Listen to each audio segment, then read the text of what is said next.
Donc maintenant, on est dans la même situation. On est une situation où en haut, il y a un débat. On a besoin d'alimenter, de donner aux tzadikim. Il faut leur donner des arguments. Les meilleurs arguments, c'est la présence dans ce moment-là d'ouverture des portes du ciel. À Hatzot, les portes du ciel elles sont ouvertes. Les tzadikim, ils sont en pleine communication avec nous. C'est tranquille, la communication, elle passe. Et les tzadikim, ils sont en train de discuter avec Hachem. Donc il faut profiter à ce moment-là de placer tout ce qu'on peut placer comme prière et aussi comme plaidoirie. Voilà, il faut faire des plaidoiries. Il ne faut pas avoir peur. Il faut faire des plaidoiries. Il faut faire des plaidoiries. Il faut dire à Hachem, nous on a déjà fait ça. On est déjà rentré chez des gens, aller leur couper la tête, aller ouvrir le ventre d'une femme, sortir le bébé, lui couper la tête. On a déjà fait des choses comme ça. Brûler des gens, faire des choses comme ça. Il faut pas avoir peur d'argumenter. On est venu là pour toi. Regarde qu'est-ce qu'on passe. Regarde nos enfants, comment on les éduque. Regarde les efforts qu'on fait pour être là. Regarde, on se réveille la nuit, on a envie de dormir, on est fatigué. C'est pas toutes les nuits qu'on arrive à dormir. Des fois, on dort 1 heure, on se lève, on est dans le brouillard. Et voilà, on se lève pour toi, pour la shrina. Il faut argumenter, il faut pas avoir peur. Tous ces arguments-là, ils servent en haut.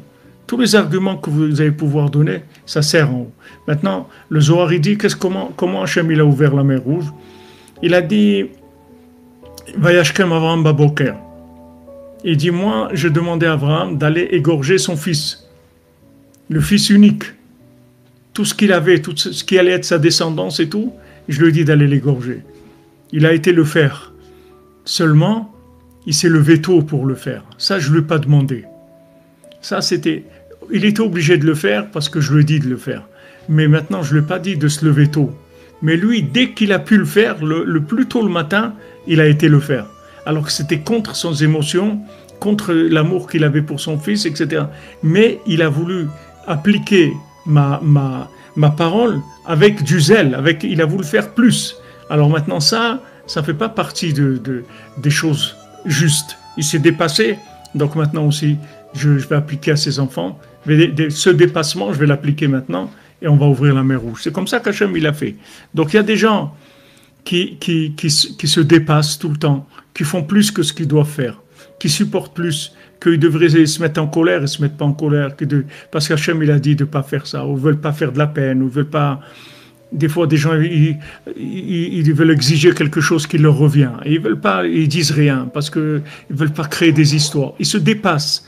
Maintenant, il faut savoir que tous ces dépassements de chacun et de chacune, qu'on a pendant des années, quand il y a des moments comme ça, tout ça, ça vient sur le plateau pour défendre. Et attendez, là, vous êtes en train de parler de gens qui font du bien, des gens qui font du mal, d'accord? Vous êtes en train de me faire le compte, combien de bien qui est fait et combien de mal qui est fait. Et effectivement, il y a beaucoup de mal qui est fait, des gens qui font des bêtises, etc. et tout. Mais attendez, il y a des arguments maintenant qui ne sont pas des arguments de bien ou de mal. Il y a du dépassement. Les gens, ils se dépassent. Donc tout ça, c'est pas prévu au programme, je n'aurais pas demandé. Donc ça, ils font un don d'eux-mêmes, ils se dépassent.